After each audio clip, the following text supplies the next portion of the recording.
Assalamualaikum warahmatullahi wabarakatuh.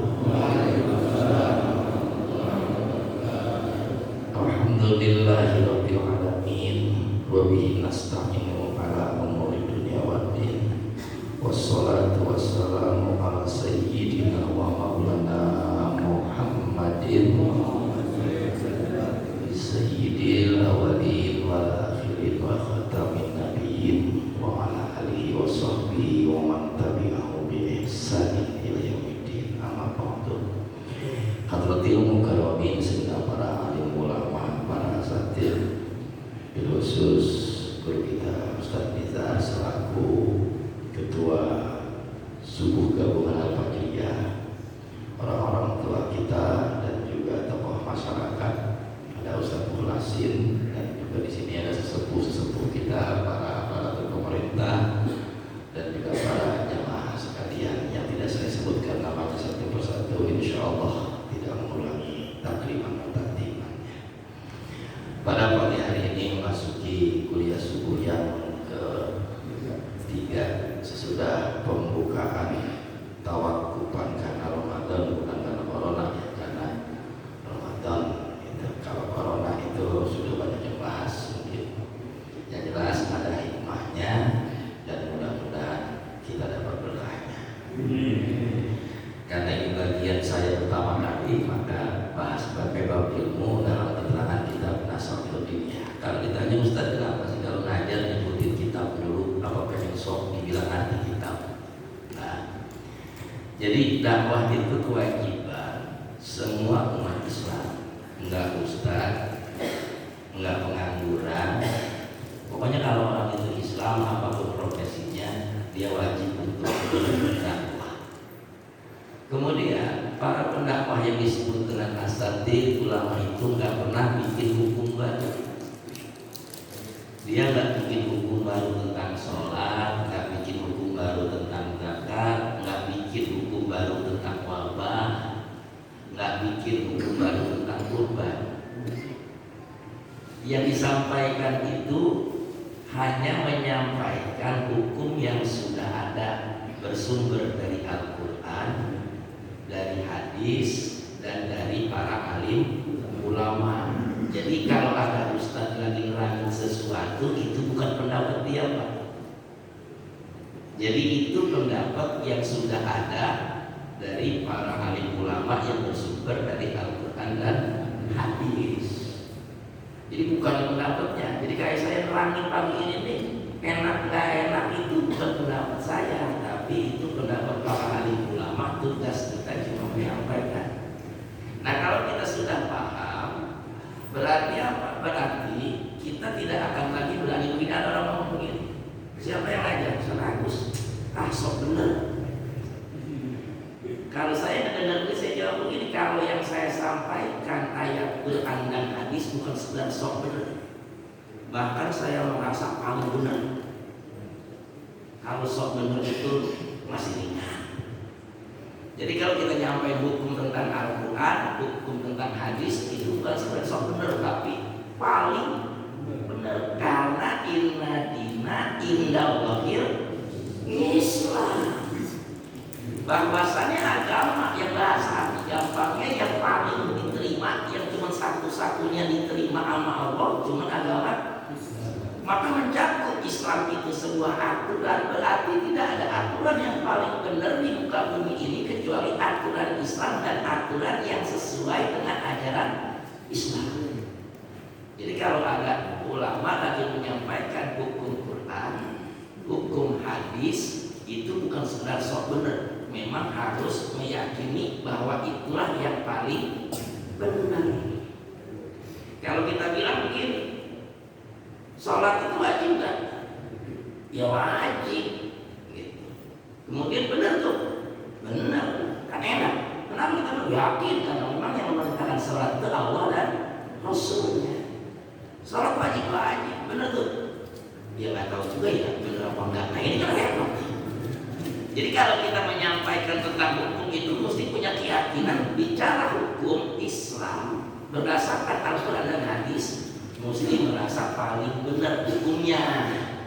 Ya orangnya mah ya belum tentu tentu, kan kita nyampein hukum yang benarnya. Jadi orang yang nyampein hukum benar itu memang benar, belum tentu orang tersebut benar. Cuma kita kasih analogi. Orang mabuk, orang benar nggak termabuk? Mabuk miras, orang benar nggak benar. Tapi dia nyuruh sholat.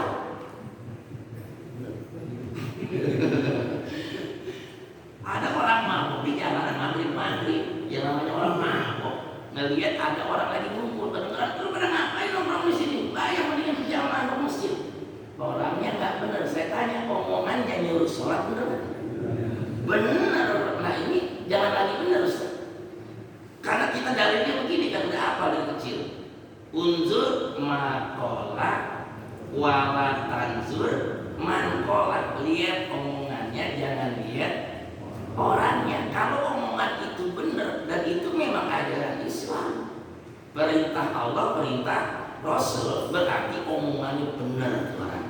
Cuma saya bilang apa ngomongnya, berarti orangnya kagak benar. Sama saya lagi ngaluk nih gitu. Jadi ketika kita lagi ngajarin hukum yang benar, hukumnya memang benar, orangnya mudah-mudahan benar. Kayak kita lagi ngaji balik nih, ngaji hukum, nyari hukum yang benar kan kita. Yang mudah-mudahan kita ngaji jadi orang yang benar. Itu jadi ustaz sekarang berat, kita nerangin hukum. Wah, sok paling benar, nerangin apa itu? Nah, kembali makanya di sini kalimatnya dari pengarang Ratibul Hadiah Al-Khatibul Al-Habib Abdullah bin Alwi bin Muhammad Al-Haddad membahas perkara ilmu. Di awal dengan kalimat begini. Wa'lamu ma'asyiral ikhwan, ketahuilah wahai segenap saudara, manallahu alaina wa alaikum bil afiyati wal yakin. Didoain sama pengarang Ratib. Manallahu alaina, semoga Allah mengkaruniakan kita bil afiyati, dengan kesehatan lahir dan batin, dunia dan akhirat, wal yakini, dan Allah karuniakan kita dengan keyakinan. Karena keyakinanlah yang membuat kita semua di waktu pagi ini sampai ke masjid ini. Kita yakin kalau langkah ke pengajian itu menghapus dosa. Amin. Apalagi pengajian di masjid, dilipat gandakan langkah-langkah kaki orang. Dari kanannya menambah kebaikan, kirinya dosanya ampunan. Itu kita yakin. Maka ada yang misalkan berangkat sambil lemes, dia paksain berangkat juga karena yakin. Kalau nggak yakin, kita nggak pernah melihat apa sih bentuknya ampunan.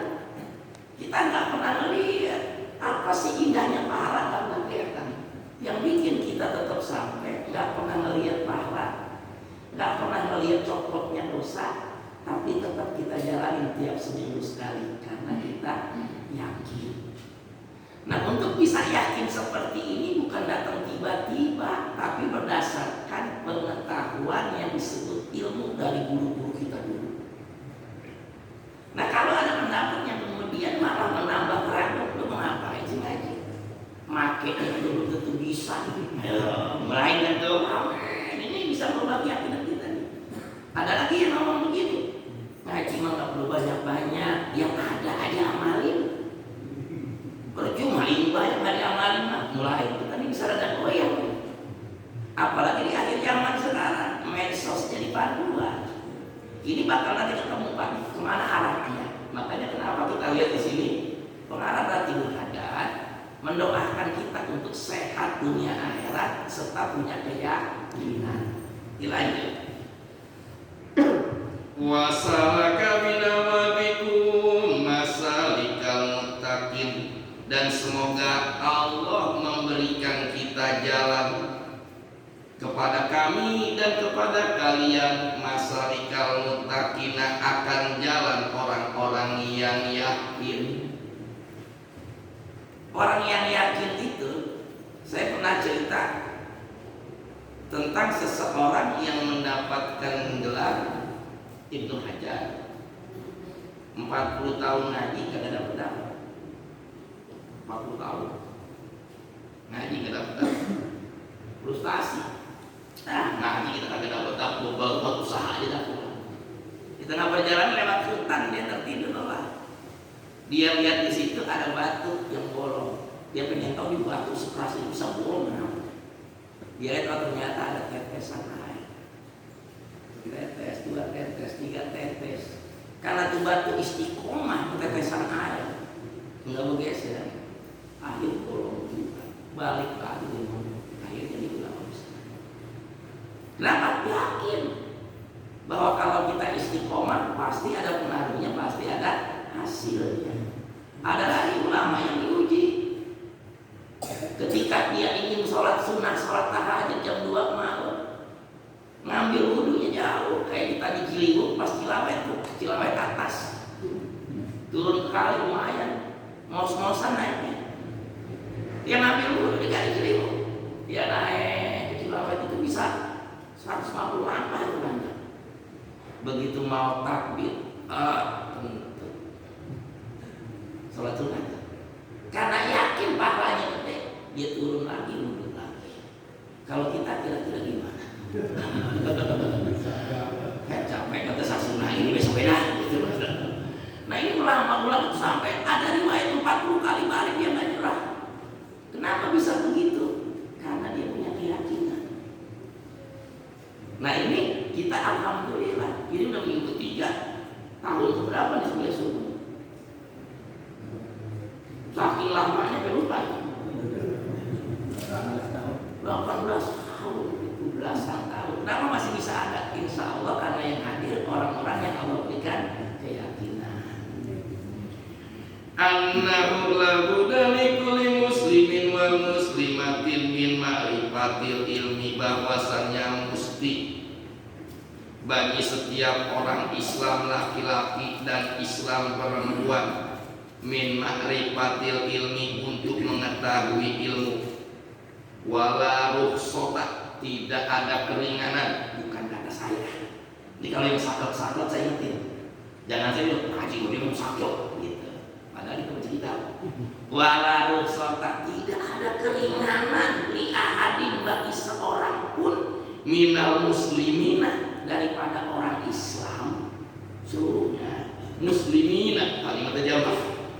Fitarkihi abadan, untuk meninggalkan ngaji selama-lamanya. Mau dia pejabat, mau dia guru, mau dia pengangguran, mau dia tukang dagang, kalau dia orang Islam nggak ada alasan untuk tidak ikut dalam pengajian.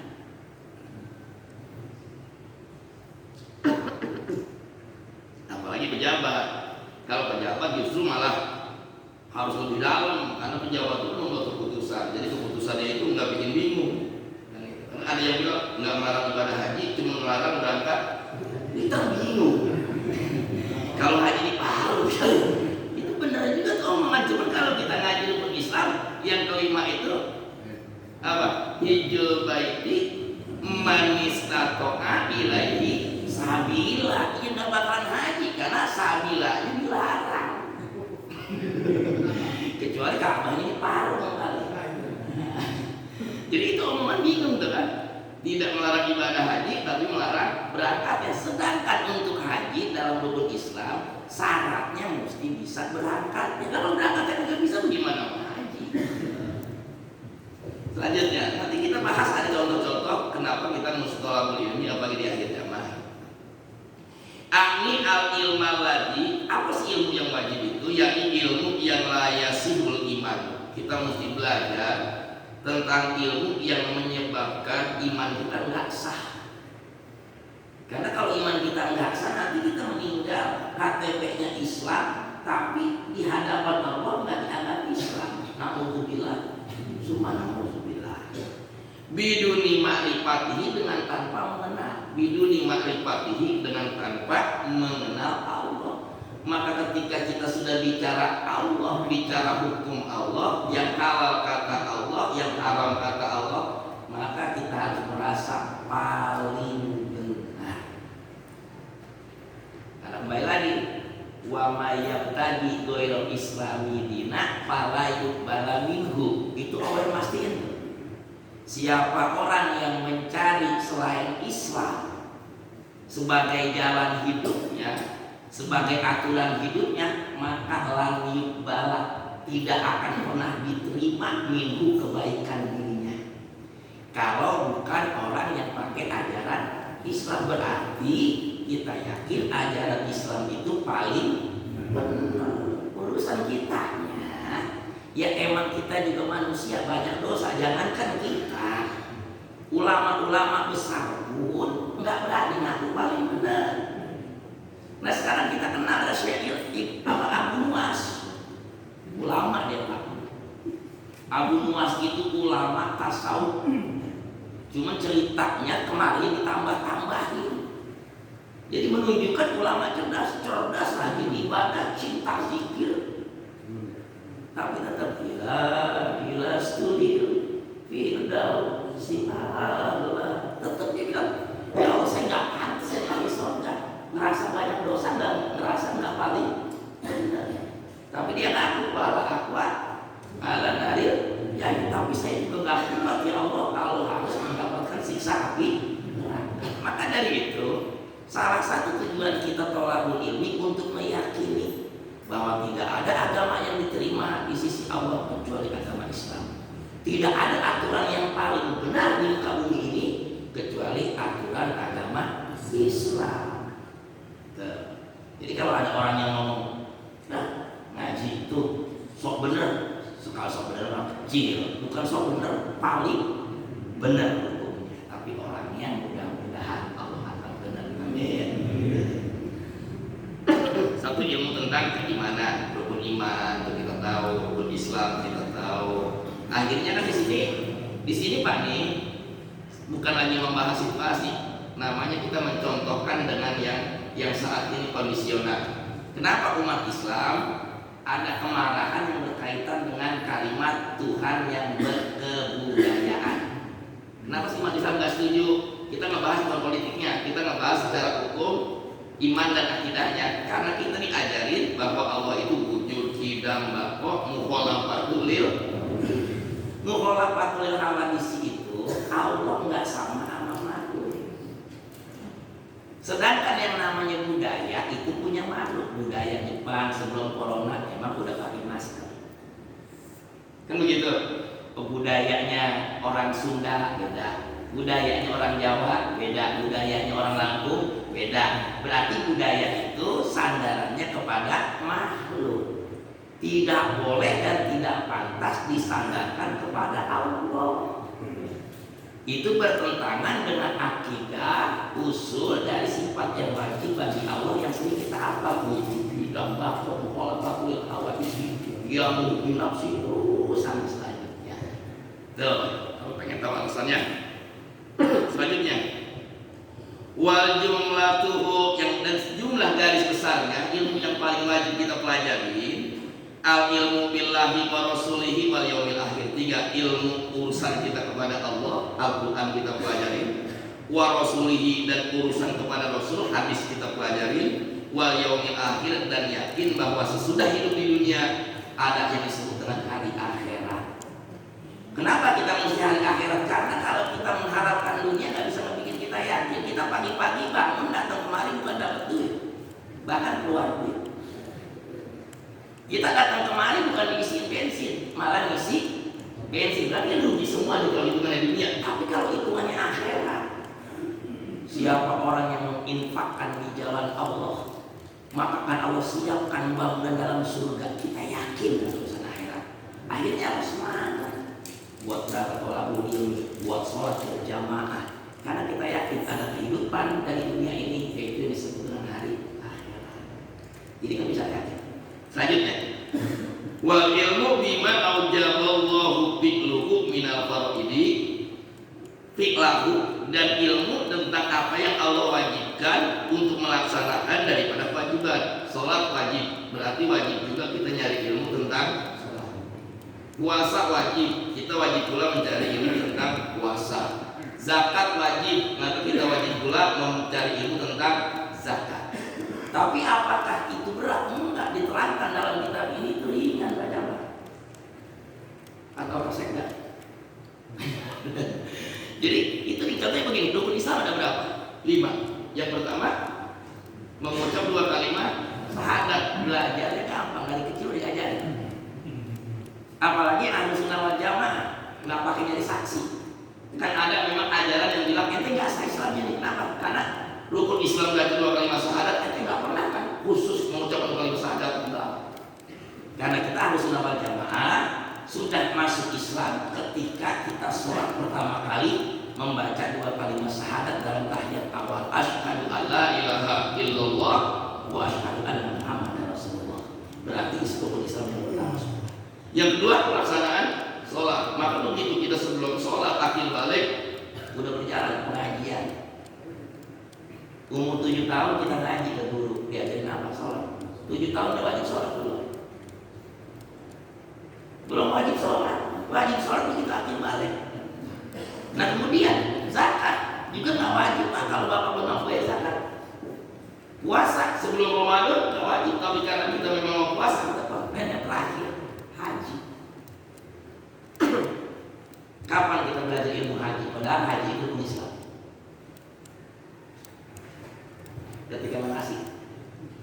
Saya tanya yang manasik itu orang yang sudah setor apa yang belum setor?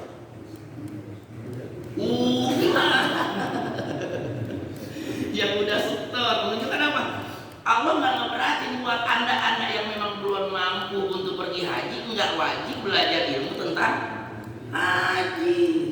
Berarti apa? Dari rukun Islam aja Allah meringankan. Begitu udah setor berarti dunia. Kalau belum setor kan enggak. Nah, udah setor maka wajib belajar ilmu tentang haji, disebut manasik. Ya alhamdulillah, bocah sekarang kita udah manasik duluan. Sholat belum wajib udah belajar ilmu manasik. Ya untuk bocah coba kalau kita hati-hati. Haji kan di Ka'bah bohong bisa dianggap aliran sesat. Nah itu menunjukkan apa? Bahwasanya hukum Islam itu nggak berat ringan. Allah itu la yukallifullahu nafsan illa wus'aha. Jadi untuk menjadikan yakin bahwa Islam agama yang paling benar itu dari segala sudut pasti ketemu. Nah baru masuk kepada saya nggak lama-lama dia boleh ternyata ada perwakilan kemenang bersama. Nah satu hal yang membuat kita yakin begini Pak. Tahun dulu saya pernah membahas tentang tradisi kurban. Jadi kita kurban. Kurban sedikit lagi. Dulu saya bilang begini, awas hati-hati. Ada pendapat yang sedang disebar untuk merubah ibadah kurban menjadi ibadah sedekah, yang mengatakan bahwa kurban dengan hewan itu kalah manfaatnya dengan kurban pakai uang. Kita kan punya keyakinan turun-temurun dari ngomong kita zaman dulu itu korban pakai hewan karena berdasarkan ajaran yang benar.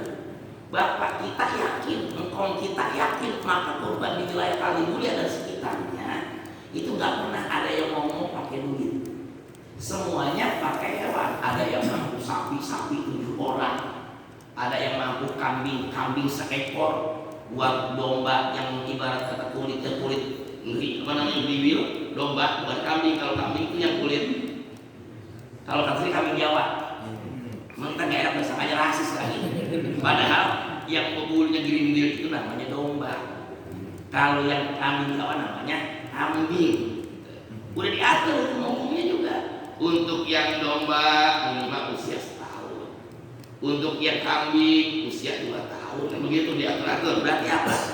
Kita sudah diberikan hukum tentang berkurban itu pakai hewan. Tahun kemarin mulai ramai. Dan kemudian karena kemarin kurang respon, dia cari keterangan. Yang keterangan ini sebetulnya kalau orang yang ngaji kitab ketemu. Jadi dalam keterangan kitab Al-Mughni karangan Al-Imam Ibnu Qudamah itu memang dijelaskan bahwasannya pernah salah seorang sahabat seperti Imam Ibnu Abbas dan juga Bilal bin Rabah, dia mengatakan bahwasannya kata Bilal bin Rabah, ma'ubali an la uliya ila bidaikin wali anna ado'ahu biyatimin qad taroba kuhu bahwa ahabu ilayya min an uliya.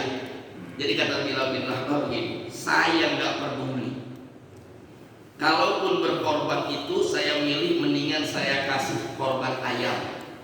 Yang bahasa gampangnya, duit sisanya saya kasih buat anak yatim.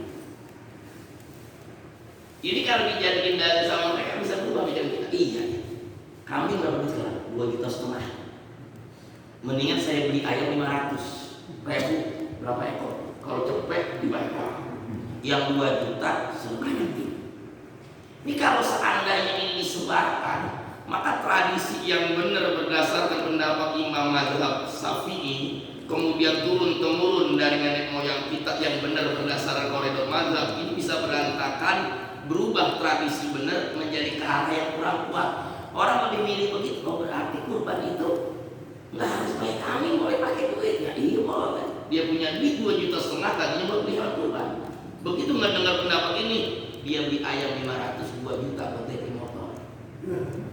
Nah, ini kan ini bisa bahaya.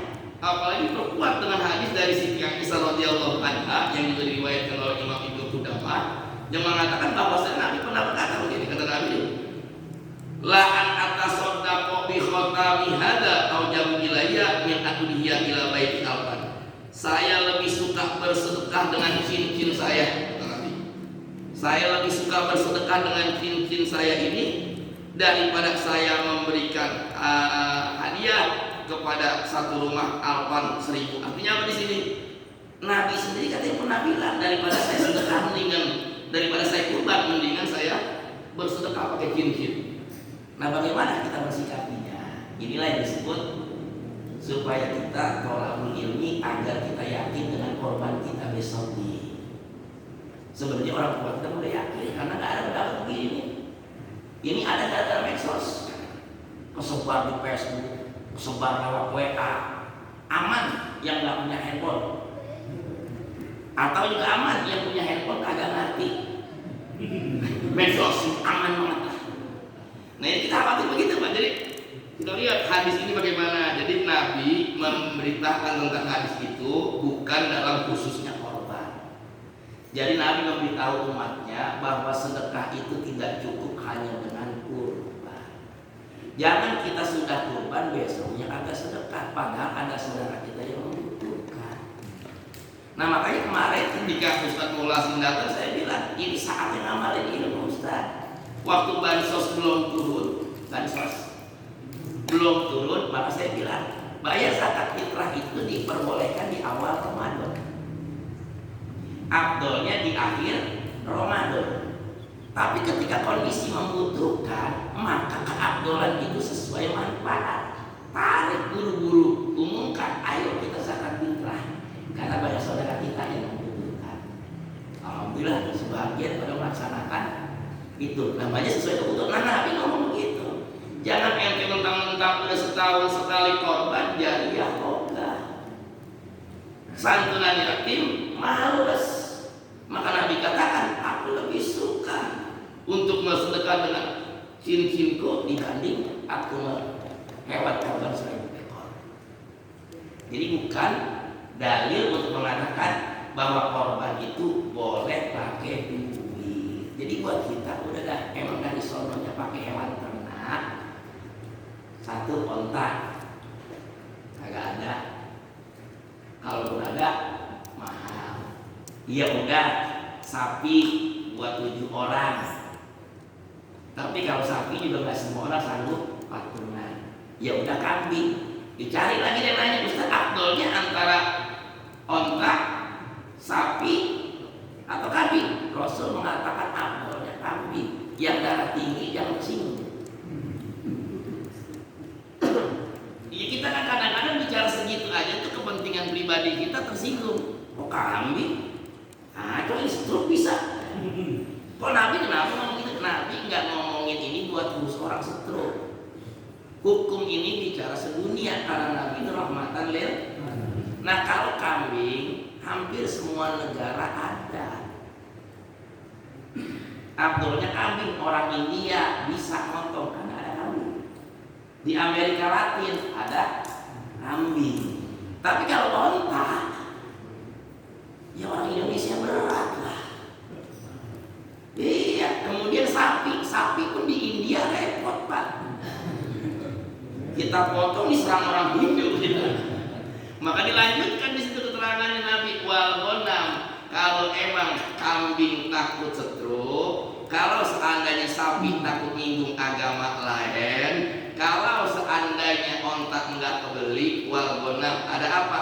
Boleh masuk hewan ternak. Cuma kalau kita jarak di sini, korban pakai kebo. Iya, karena sapi masih banyak yang Nabi sebut sapi.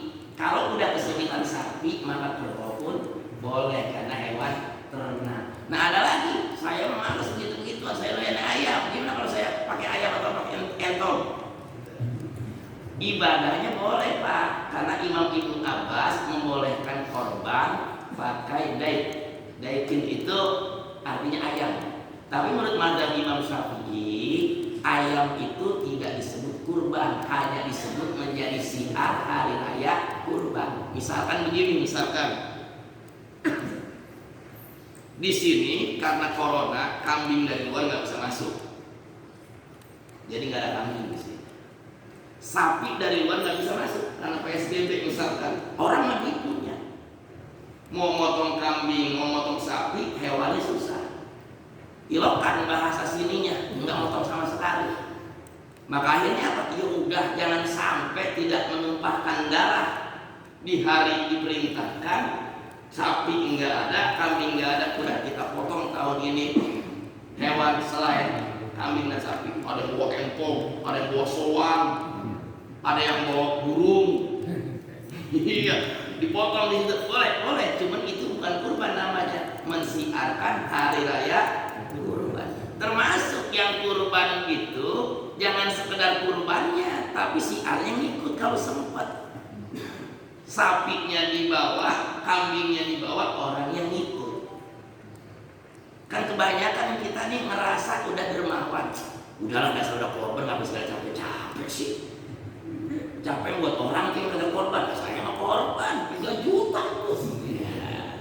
Yang lain aja ngapa-ngapain, enggak datang.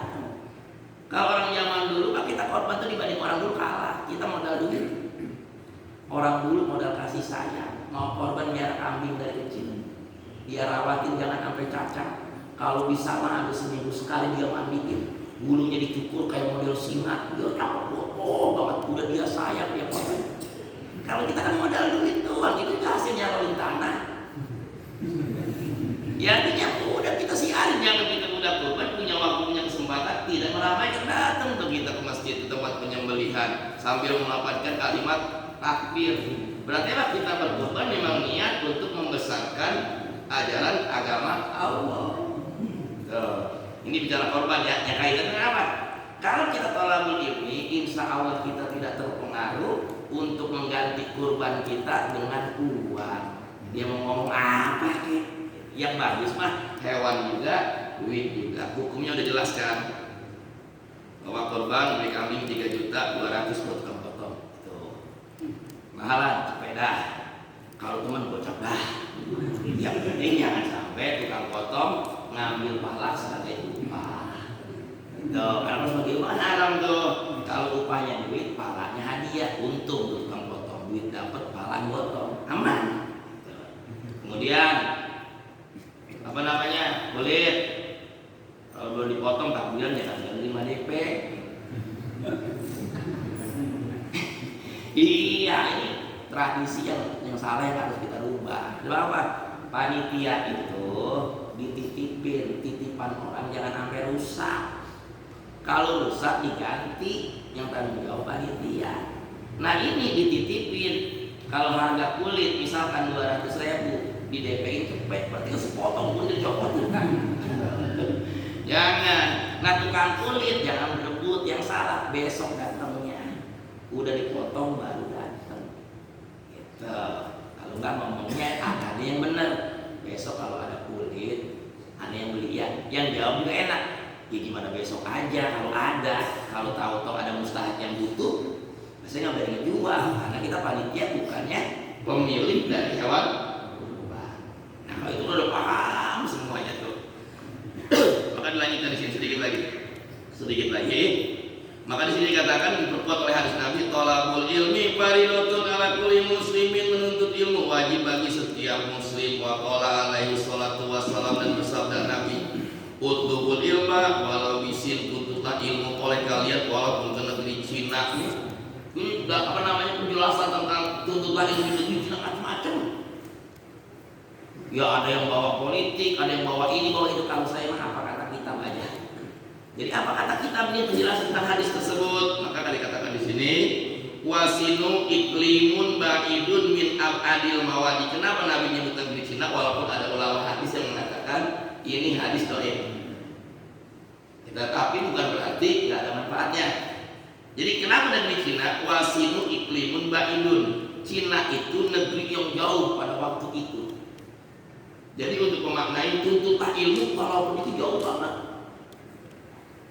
Saking wajibnya menuntut ilmu sampai ke tempat yang jauh pun wajib kita tempuh. Kemudian dalam kitab fikih yang lain dijelaskan, kalau ilmu tentang sholat, ini berapa kali saya jelaskan ini.